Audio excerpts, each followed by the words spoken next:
We're here today on May the 16th, 1998, to honor Mr. William H. Thompson, the only Civil War veteran buried in Glennwood Cemetery. The Confederates are here for a reenactment ceremony on this beautiful day to honor this wonderful man who has such a wonderful history in his military career. Here's some of the reenactors getting ready. And here we have more of the reenactors. And here we have the memorial wreath that would be placed on William H. Thompson's grave for the ceremony.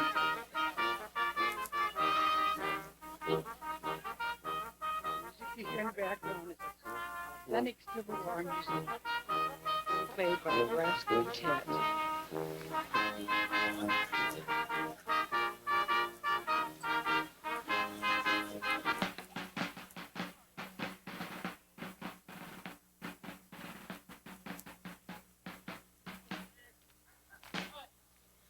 Seen world, for all the heroic dead who encompass us like great witnesses. We hear their stories in the pages of Scripture, in the records of history, in the recollections of our families, and in our own childhood memories. We're here today to honor the memory of William H. Thompson, who served in Company D, 14th Tennessee Infantry during the war between the states. As we remember this one, inspire us by your spirit to be bold and courageous and brave in following our pursuit of right and truth. We pray that we who have entered into the heritage of that heroism and self-sacrifice may honor his memory.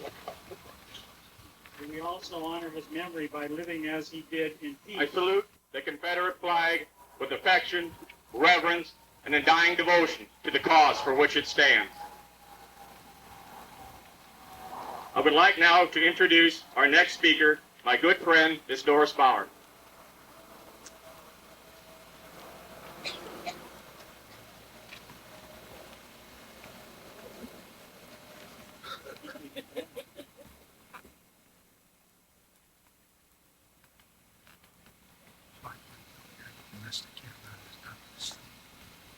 Welcome to historical Glennwood Cemetery.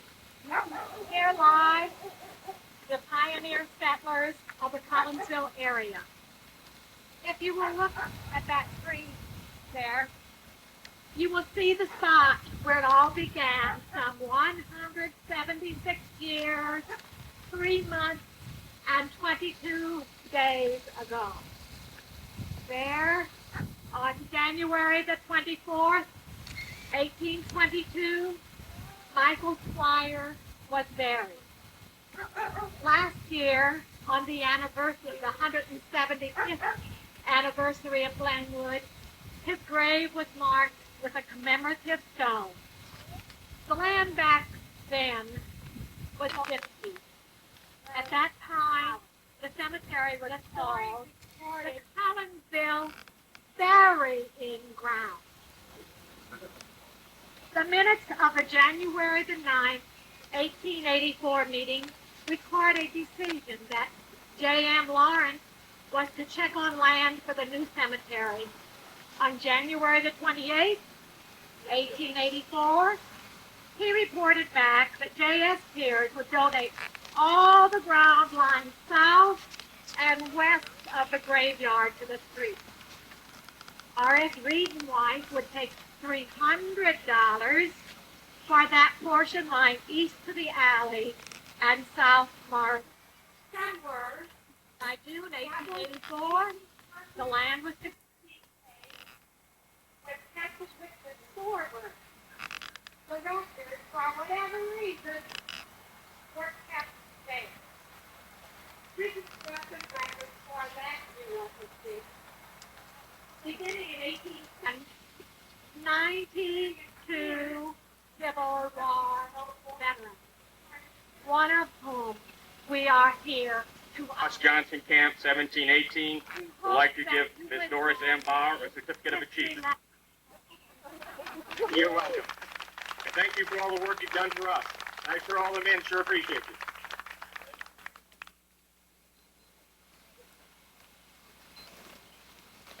Let's give a warm welcome to our next guest, Dr. William Melvin Price.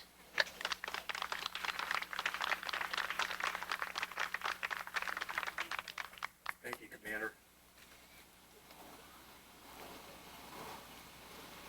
Just have 20 or 30 minutes of remarks here.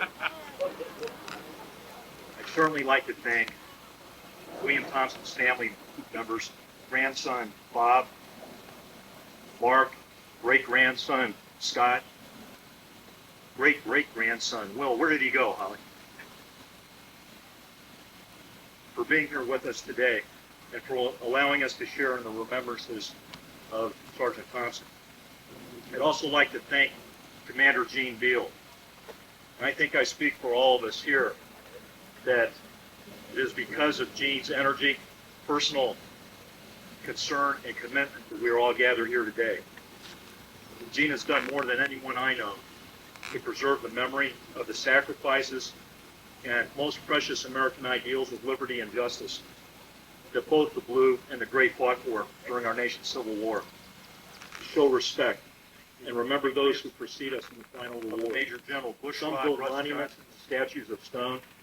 Some erect shrines and tombs to reveal awe and grandeur, while others find more personal ways to show remembrance.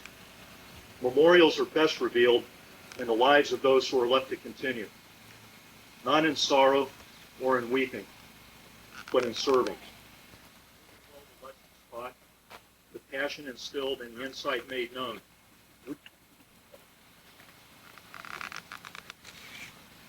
In the name of the Illinois Division Sons of Confederate Veterans and the International Organization of the Sons of Confederate Veterans, I welcome all of you and express my extreme joy that you've chosen to come and honor this event.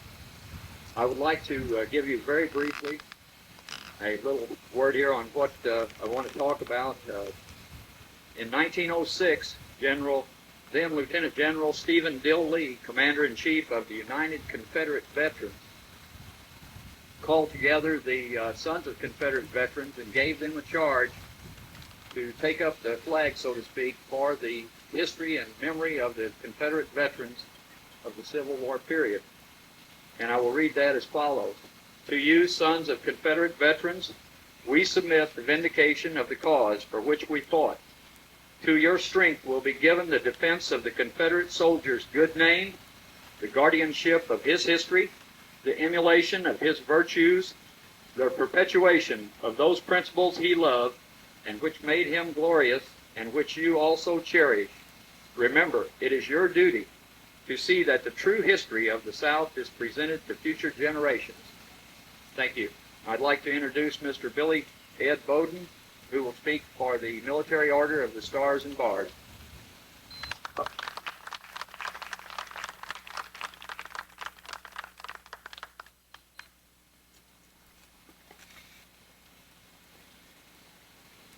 Hello, I'm Bill Bowden.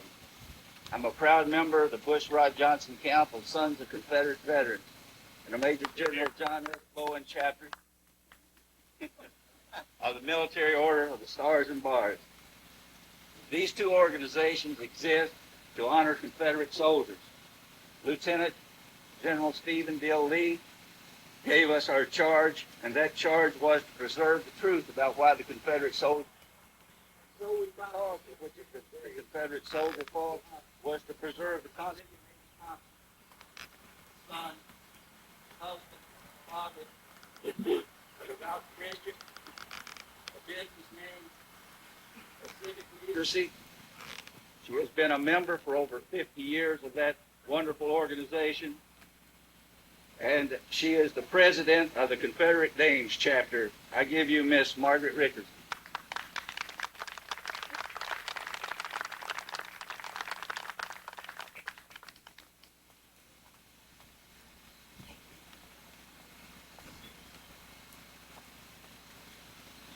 Never, never, never, in my wildest dreams, did I ever think that I would be in the good state of Illinois and looking at all of these flags of the Confederate States of America.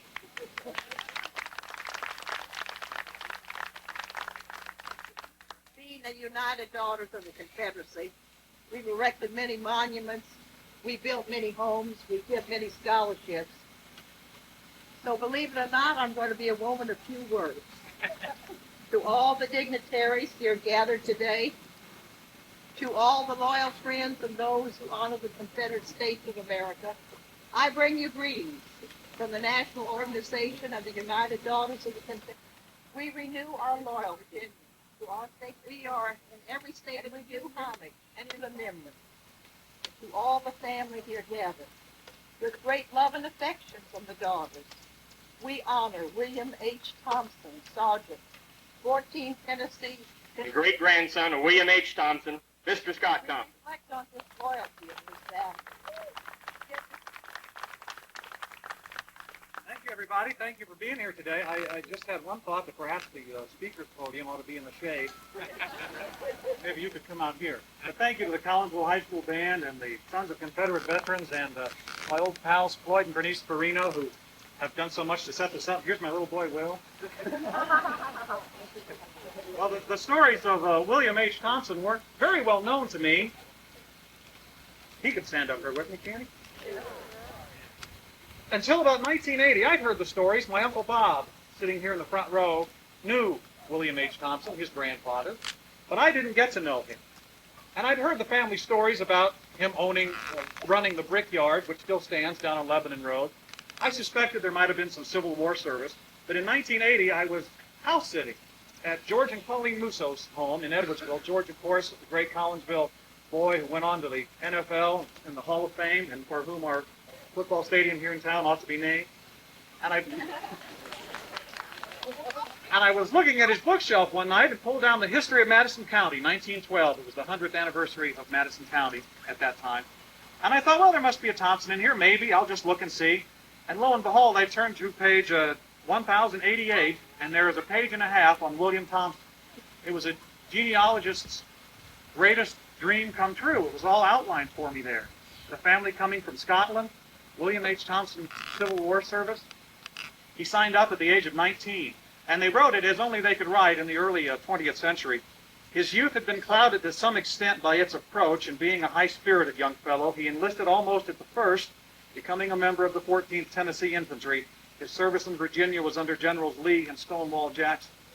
At 19 years old, he saw the first battle of the Civil War, Manassas, or as the Yankees called it, I think, Bull Run. He saw the first battle of the Civil War.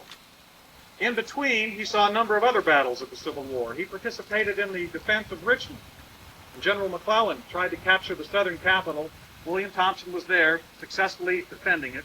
He was wounded, sent to a hospital in Staunton, Virginia, got out of that hospital, joined his unit again, the 14th Tennessee, for Chancellorsville, and he was there at Gettysburg and participated in Pickett's charge, one of the most storied military advances of American history.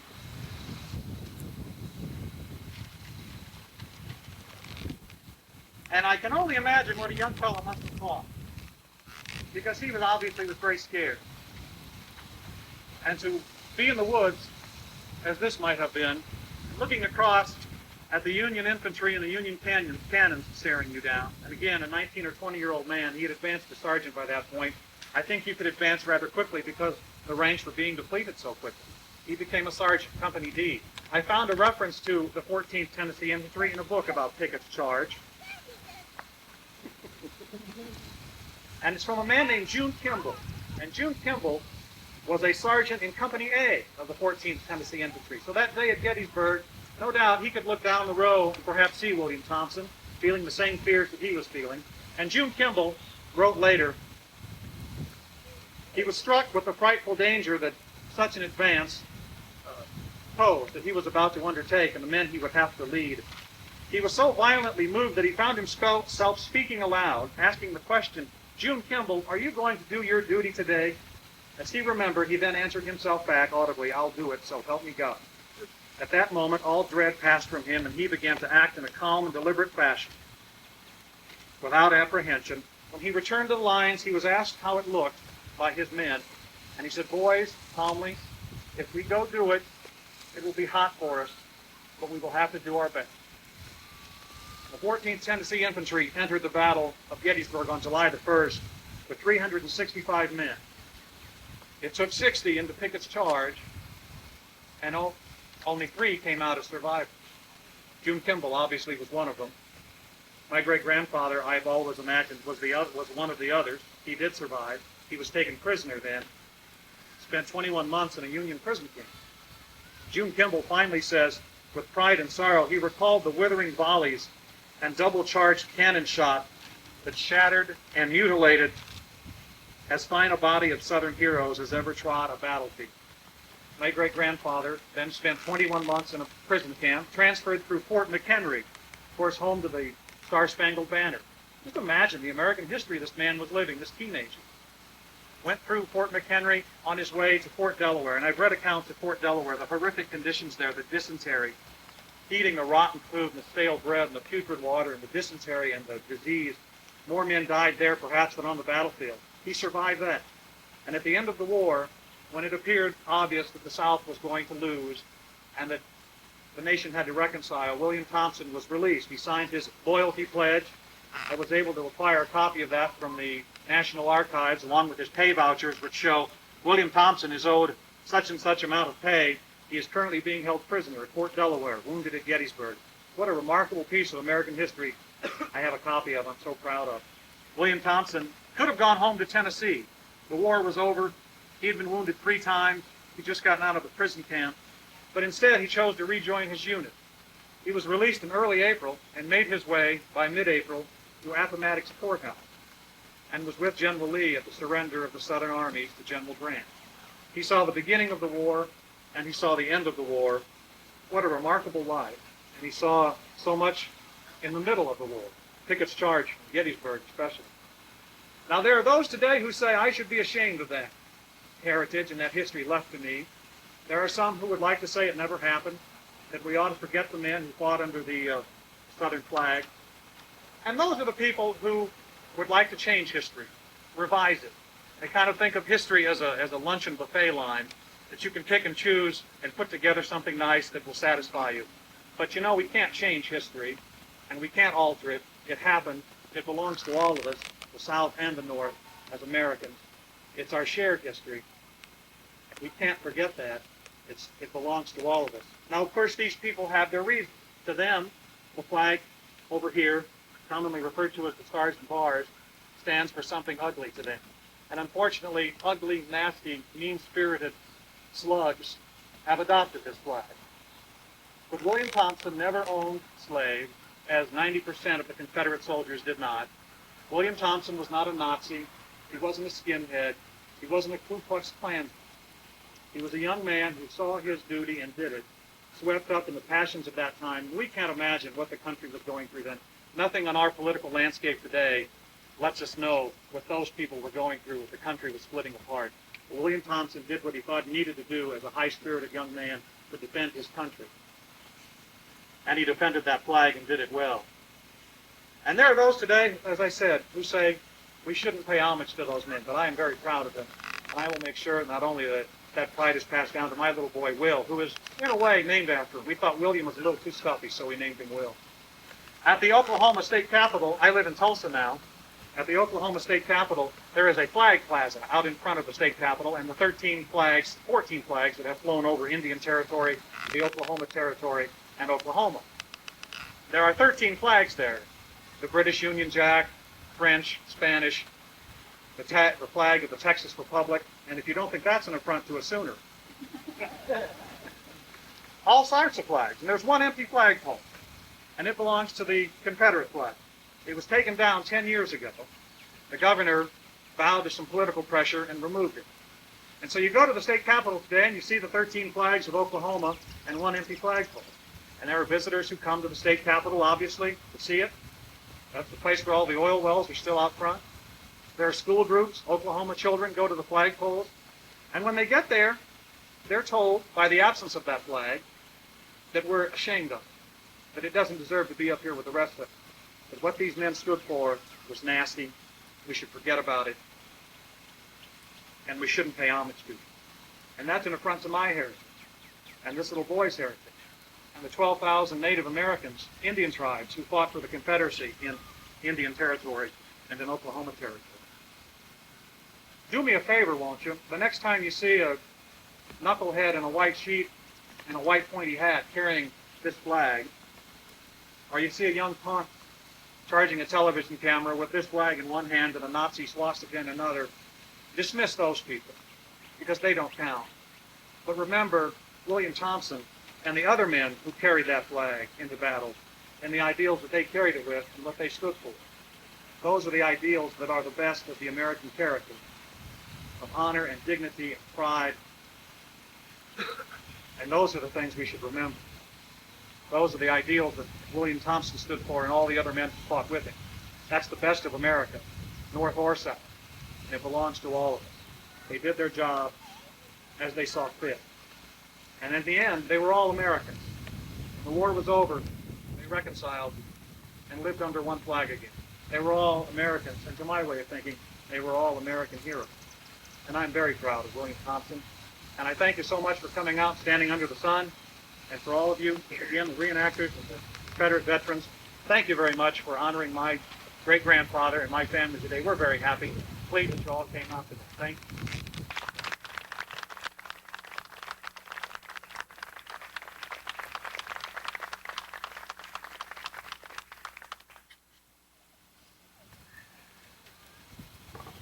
The men of the Bushrod Russ Johnson camp would like to present this to Scott Thompson, the flag of his regiment, his great-grandfather's regiment. Oh, that's absolutely beautiful. Isn't that wonderful? I've been looking to find this in a book or something and never had been able to find it. And it lists all the battles that they participated in around the edges. And I've read accounts of the 2nd Wisconsin at Pickett's Charge so delighted in picking up the colors of the 14th Tennessee because it meant so much to them. This was a very storied and valored unit that had been through a great deal. And everybody was after their flag. And at Pickett's Charge, as it continued to fall, as the soldiers continued to die, carry it forward and be slaughtered by Union cannon fire and rifle fire, soldiers kept picking it up and carrying it forward until eventually an officer in the 2nd Wisconsin picked it up and gleefully took it back to his camp. And look at that, boys. Look what we did. Well, today it's back in the South, huh? Isn't that beautiful?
Ladies and gentlemen, I'm Carl Gause. I'm the adjutant of the Bushrod Johnson camp. And at this time, I'd like to ask Ms. Doris Bauer, Mr. Bob Thompson, and Commander Gene Beal to take the wreath down and place it on the grave, please.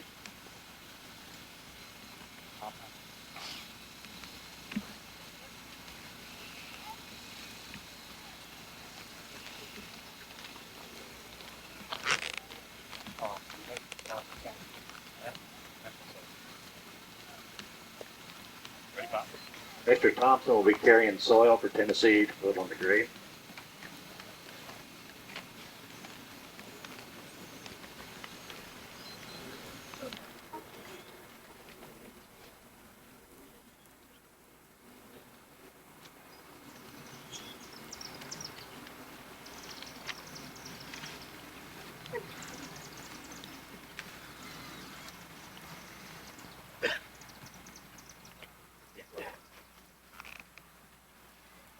I'm from Tennessee, soil. Soil's from Tennessee. Tell me soil's from Somebody get some bad pictures in. Okay.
To help us make this the best memorial possible, and I think the city of Collinsville should be very proud that they live in their city.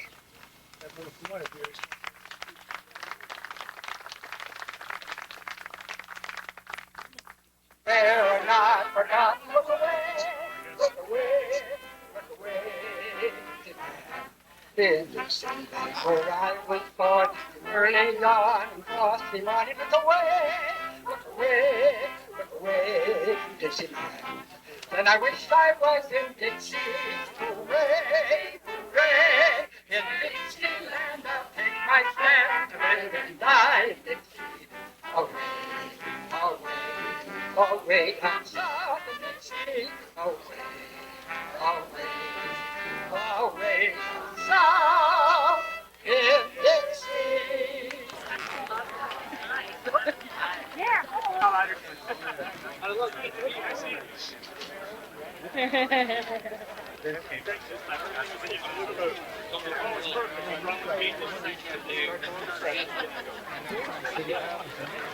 What do you say? I could be your king.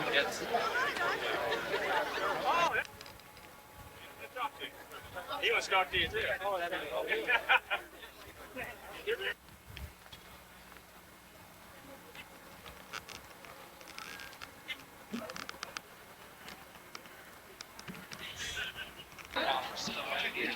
Each major I didn't know there was Thank you.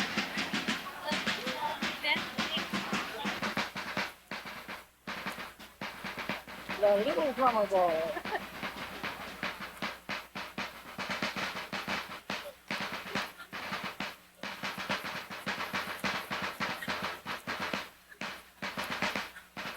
This is yours too, Scott. Get your wife a little bit. Give her a bit. Thank you very much. I don't have my hands. That was a wonderful speech, is all I can say. That was wonderful. It hit everything. It was wonderful. Okay, I think we Have got one another more. picture. We have one more. I think the sons of the South were proud of him today. Good. Can you get closer and that's it. That's good. Very good this way. Brad.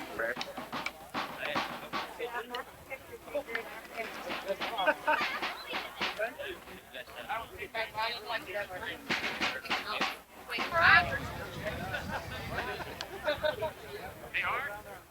Dave, you guys taking photos over here. Because I need to get to the church practice. Yeah, I'm playing the part of Ann Williams. Just getting after the service. Have you seen Sure, Mom. I don't know. I've got a feel, but I don't know when it is. Well, you can come practice it. I just need to know what I'm going to do. You need to come and see what we're going to do, yeah. Okay. And thus ends a wonderful celebration Right to the backstage. by the Confederate sons Back door of the stage. And of William H. Thompson, the only Civil War veteran buried in Glennwood Cemetery, Collinsville, Illinois. The date. May. This May the 16th, 1998. Now, go ahead. Let's go through the whole sequence. Start your load.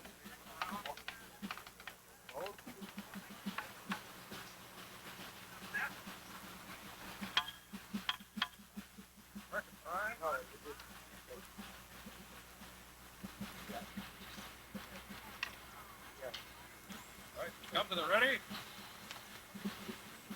Fire. You guys ready to do one more? Thank you.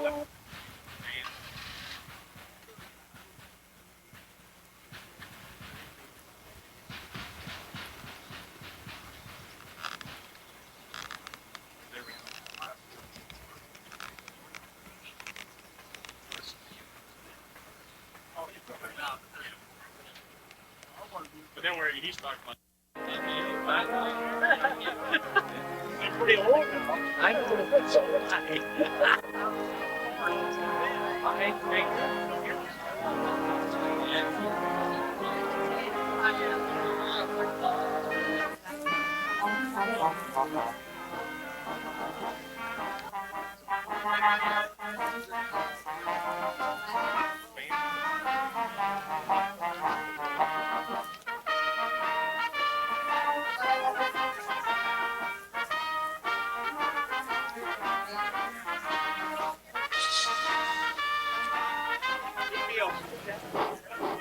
Attention everyone, we're getting ready to begin the ceremony. I would like to welcome everyone to today's event honoring the boys in blue who fought to preserve the Union.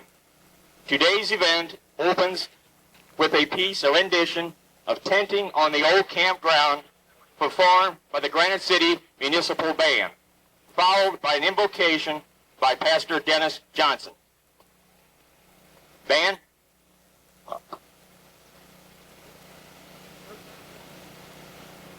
Butch.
Let us pray. Eternal God, Father of our spirits, we rejoice in all who have faithfully lived and triumphantly died, having fought victoriously the good faith. We give thee thanks for all the blessed memories and enduring hopes, for the ties that bind us to the unseen world, for all the heroic dead who encompass us like a cloud of witness. Here today to honor the memories of those who served in the Union Army during the war between the states. As we remember those who gave of their lives for cause that they held dear, inspire us by your Spirit to be bold, courageous, and brave in following our Lord in pursuit of right and truth. We pray that we who have entered into the heritage of that heroism and self-sacrifice may truly honor. Will you join me? May we also honor their memory by living as they did. I pledge allegiance to the flag of the United States of America and to the republic for which it stands, one nation, under God, indivisible, with liberty and justice for all. Thank you, Gene. And it's great to be here. Obviously, it's my hometown, and I was. It was great to read some of the stories about how this all came about, and I want to commend Gene on all his work. Part of the story that I read was Gene used to go to Webster School and would run around for PE, and he'd notice the condition of the cemetery, and that started as part of his interest. Well, I was raised about 2 blocks just down South Clinton Street. My mom and dad still live there, so the cemetery here has been a big part of my existence here in Collinsville. We're here on a very special occasion to remember those who fought and died in the Civil War. We just did the Pledge of Allegiance, and to the Republic. This is a constitutional republic, and it's one nation. And I'm wondering how these 58 Union soldiers in an area of the world during that time in history, many of you know that I taught for 4 years history, so I have a layman's knowledge. But in this part of the country, where you are so close to Missouri, who had their own problems during the Civil War trying to decide who they should fight for, and even in this region there was a lot of indecision. But right here we have 58 citizens who decided to join the Union, and I have to try to think back on what were the reasons that they committed to fight. Was it because they wanted to preserve the Union, and they thought so highly of the form of government that they were willing to lay down their life? Or was it because they looked at the issue of slavery and wanted to make a stand? Or was it the fact that the 16th president was an Illinoisan? And we know how important leadership is, and how one person's stand, if we can identify with them, will cause us to follow. I'm very fortunate to serve in what we call the Abraham Lincoln District. Many of you know Abraham Lincoln was a member of Congress. He was a member of Congress as a Whig. Of course, there was no Republican Party at that time. His district primarily was in the central part of the state. It did include the city of Springfield, which is part of the district that I represent. And since his home is there, and since that's his final resting place, and that's part of my district, I claim it as the Lincoln District, although most of the counties do not encompass my Next to introduce my good friend Doris Bauer. With my colleague Ray LaHood, who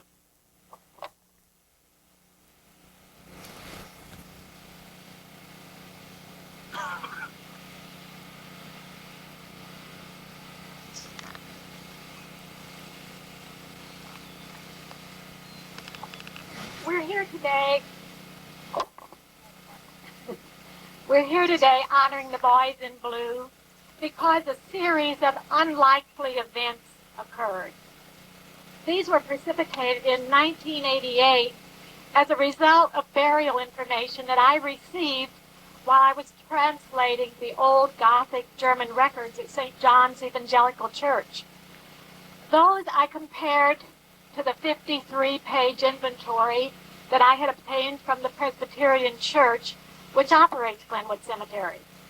But in order to do that, I first had to alphabetize that index, which was done section by section. It was not long before I realized that the existing inventory was quite incomplete. I continued to add the St. John's burial records and to collect obituaries from the current burials that were being made in Glennwood. In 1994, a group composed of me, Jelaine Brayford, Lucille Stamen, and Joanne Weiler petitioned the trustees of the Presbyterian Church for permission to access any and all records relating to Glennwood. This was granted, and we worked on a card file. A fellow genealogist, Charlie Rink, offered to help me establish a one-line inventory which would be an easy reference. Our church group continued to sort out and copy records, and Charlie continued on his one-liners on the computer. Soon both Charlie and I had spent many hours of additional time finding obituaries, census records, burial records of other churches, the honor roll of veterans buried in Illinois, funeral home records, anything that we could find. Finally, we had a bibliography of 29 sources.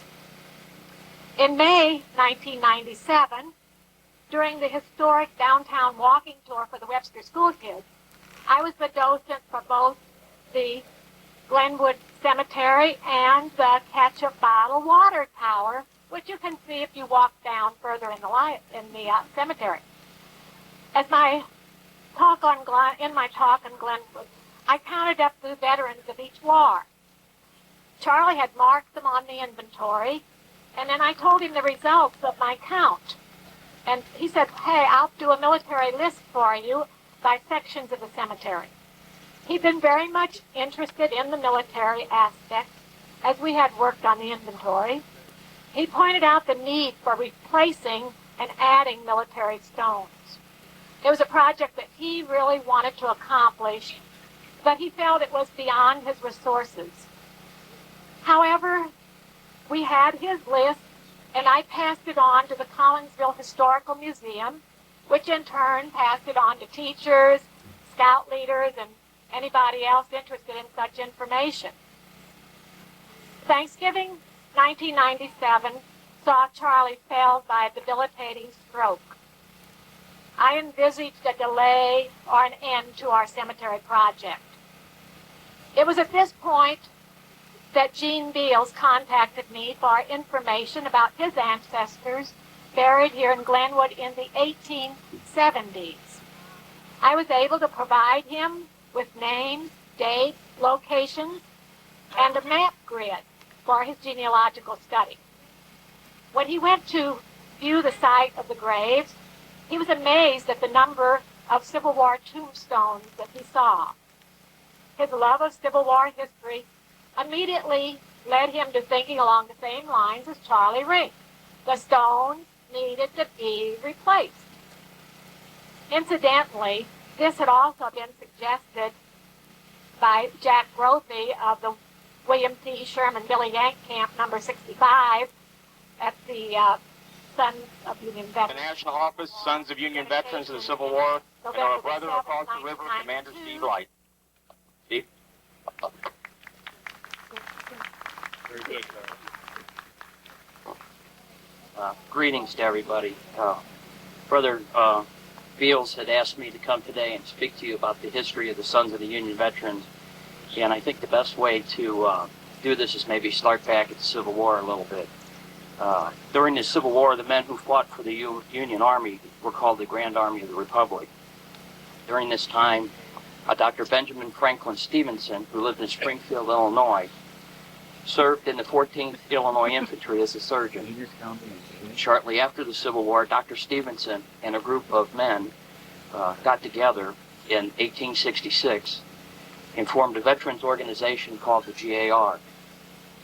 This stood for the Grand Army of the Republic. Like a lot of other organizations today, they were a nonprofit organization that raised money to help the community. They established soldier homes to help the maimed soldiers. They built orphanages for the children that lost their parents during the Civil War. And they worked with the communities they lived in whenever someone needed help. This was a patriotic organization and a very influential in politics. This organization, the Military Order of the Loyal Legion of the United States.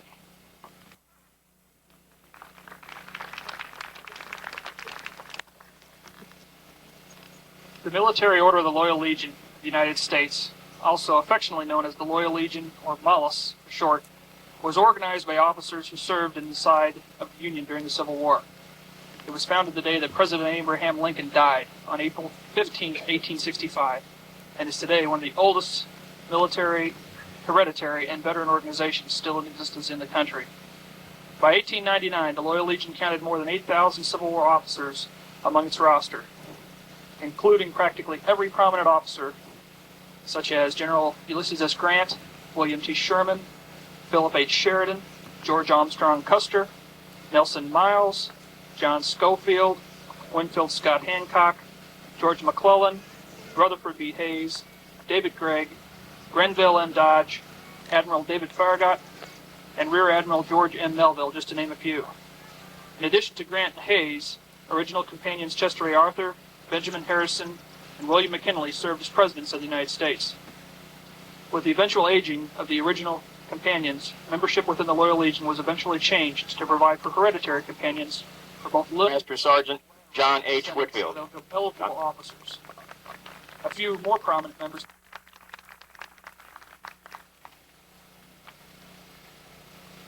Ladies and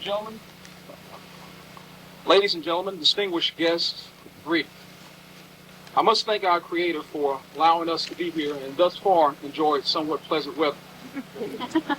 The Honorable Congressman raised an excellent question about the cause, the reason for the enlistment of the veterans herein interred. I believe I can answer to some degree for at least some of the veterans buried here in this honorable cemetery, where it is written that there is no remission of sin without shedding of blood. The veterans for whom we have met here today to honor would have understood, I believe, the deeper meaning of this word, particularly those veterans herein interred of African descent, survivors of the terrible scourge of American slavery. Slavery in America knew no boundaries or restrictions except on a map. By 1860, there were in excess of 4 million Africans in bondage in America, including here in Illinois. It was from this number that ultimately 180,000 troops of African descent drawn from Kansas to South Carolina would be drawn, including the 38,000 who lost their lives. Many of these men had escaped from slavery on the underground movement, the Underground Railroad. Others had done so by their individual efforts. The first veterans, however, the first enlistees, were turned back by the Union. They were not accepted as volunteers. However, in 1862, Union forces had captured the city of New Orleans, which contained a large number of blacks who were all free. Their ancestors had spoke French since France controlled Louisiana. They were loyal to the Union and had even started a newspaper called La Union, the Union, published in both French and in English. In the spring of 1863, General Nathan P. Banks, commander of the Union forces in Louisiana, began to recruit a Corps d'Afrique, known as the 1st, 2nd, and 3rd Louisiana Native Guards, from within the black population of the area. By that time, Banks had recruited nearly 15,000 black soldiers in Louisiana. Then on August 6, 1862, General James H. Lane began the enlistment of 2 regiments of Africans as home guards in the state of Kansas. General Lane was informed by Secretary of War Edwin M. Stanton that these regiments could only be raised on express authority of President Lincoln. On October of that same year, 1862, General Lane recruited the 1st Colored Regiment in battle, United States Colored Infantry, the 1st Kansas Infantry Regiment. This unit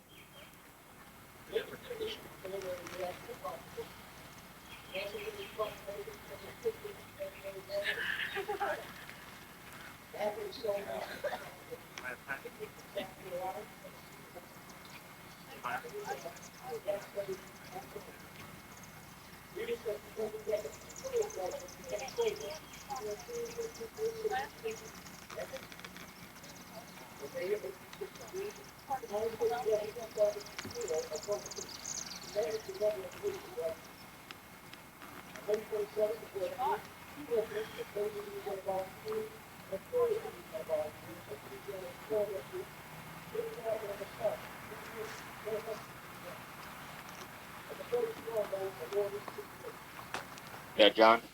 I'd like to introduce our next speaker, Mr. Dennis Herman, a member of the Friedrich Heckler camp also. Dennis?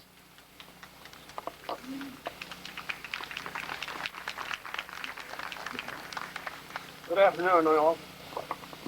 Distinguished guests and all present that hold dear the sacrifice and bravery of our forefathers and mothers. By an act of Congress, February 3rd, 1879, government headstones were authorized for soldiers buried in private cemeteries.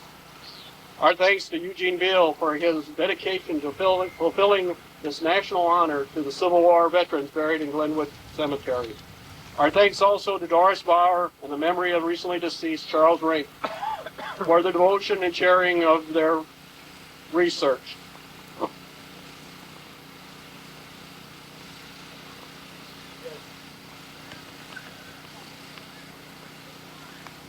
Those going home with big hospitals at home, the thousands of Illinois soldiers gave their life to save the Union. Not by enemy fire, but by disease. It's the story of 900 Illinois soldiers who died in Andersonville prison, and hundreds of others that lost their lives in other places homes. The photos of Illinois soldiers' devotion was seen in the earthen graves of 35,000 of these slain men. All of our patriots instantly and continuously answer the call of arms in the Veterans Union. Illinois provided support force troops for Union cause. 1860 population of 1.7 million, 356. Oh, and you keep on early on, so proudly we hail that the twilight's last gleam, but bright and bright stars, little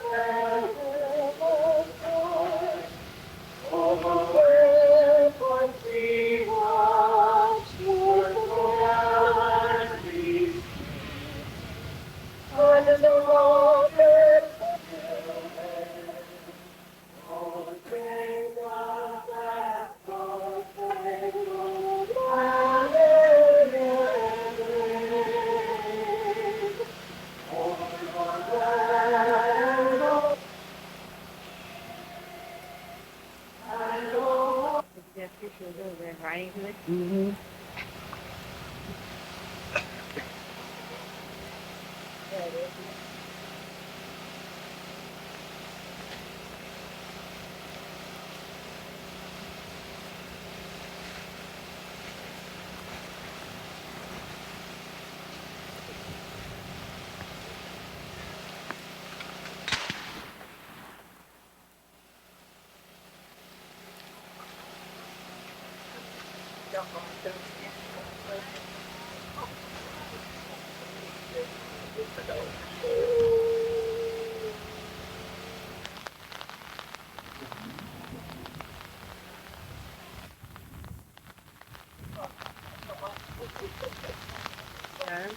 No, just stay there. Mm-hmm. Are they gonna fire now? Yeah. Mm-hmm.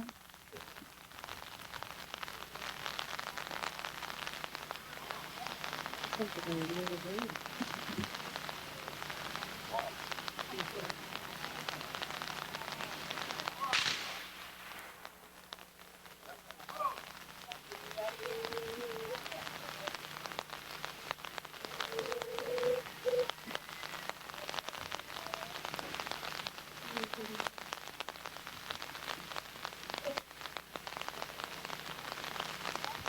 wrote the